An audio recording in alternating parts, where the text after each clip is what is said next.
I am the Tofu Golem. Please enjoy the video. You start by confirming prerequisites. Git installed and Visual Studio Code updated. Once done, open the command palette. Make sure to sign into your GitHub account in VS Code so authentication is seamless. Next, open your project folder, either clone an existing repository with git clone or initialize one locally with git init. This creates the Git folder. Once the repo exists, the source control view will show changes. This is your central hub for staging and committing. You now stage and commit. Either click the plus icons in source control or run git add for specific files. Commit with a concise message. Make sure to explain why the change exists. If you cloned, the remote is set. Otherwise, add it with git remote add origin and confirm remotes with git remote v.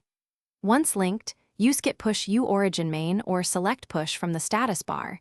This sets up stream tracking so future pushes are one command, and it keeps your local and GitHub copies synchronized.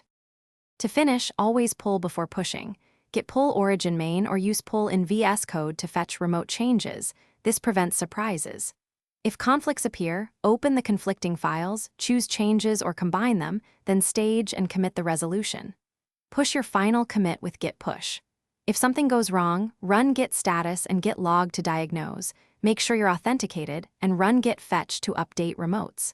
If authentication fails, sign out and sign back into GitHub in VS Code to refresh.